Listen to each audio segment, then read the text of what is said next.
Power hungers అయితే Rahul గాంధీయో Sonia గాంధీనో ప్రియాంకనో prime minister అవుతుండే. 2 సార్లు మన్మోహన్ సింగ్ నే చేసే కదా. 34 ఏళ్ళు వాళ్ళ అధికారం ఇప్పటికి ఏంటంటే ఇవాళ ఎకానమీ ఫ్లైట్ లో తిరుగుతాడు రాహుల్ గాంధీ. మనోళ్ళు స్పెషల్ ఫ్లైట్, కొత్త ఫ్లైట్ కొనేసే 10 ఏళ్లలో. ఉద్యమం ముందు ఏముండే పైసలు, ట్రాన్స్పోర్ట్ మినిస్టర్ ముందు ఏముండే పైసలు ఉండనా? పైసలు వెళ్దారా?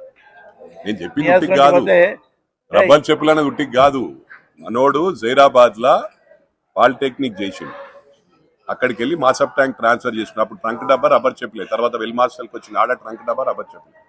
ఉట్టికి నేను ఎందుకంటే నాకేం శ్లోక అంటే రబ్బర్ చెప్పులు వేసుకుంటోళ్ళు ట్రంక్ డబ్బా వేసుకుంటోళ్ళు తక్కువ అని కాదు.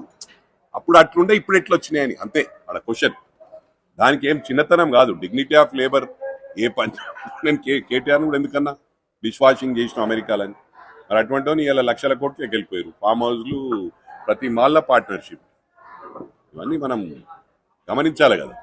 ప్రజలకి ఏం తెలుసు పాపం, అమాయక ప్రజలు. టైంకి ఏదో ఇస్తారు, 1000, 1500, 2000 ఇచ్చి ఓట్లు వేయించుకొని ఎట్లా చేసుకోవచ్చు. మనకి లీడర్లు అవసరం లేదు, ఒక ఆర్గనైజర్ అవసరం లేదు, ప్రజలకు పైసలు ఇచ్చి ఓట్లు వేయించుకోవచ్చు అని కేసీఆర్ గారిది. అది రివర్స్ అయింది. లేదా డబ్బులు కాంగ్రెస్ అభ్యర్థుల దగ్గర డబ్బులు ఎక్కడుండే? మొన్న ప్రజలు మ్యాండేట్ ఇచ్చిండ్రు, ప్రజలు గెలిపించిండ్రు, అక్కడ డబ్బులు పెట్టి గెలవలే ఎవరు కాంగ్రెస్ అభ్యర్థులు. ఇప్పుడు మేమే 2 సీట్లు ఆగమైపోతాం, ఎడికెళ్ళి పెడతాం అని పైసలు. 2 సీట్లు అట్ ఏ టైం ఫైట్ చేయాలంటే మజాక, రూపాయి ఎక్కడ తీసుకోలేము కదా. మా సొంత ఫండ్స్ వాళ్ళు పెట్టినంత మేము పెడితే ఆగమవుతాం, అన్ని అమ్ముకోవాలి ఉన్నాయి. పెట్టకుండా మాకు ఓట్లు వేసారు జనాలు. That we are happy.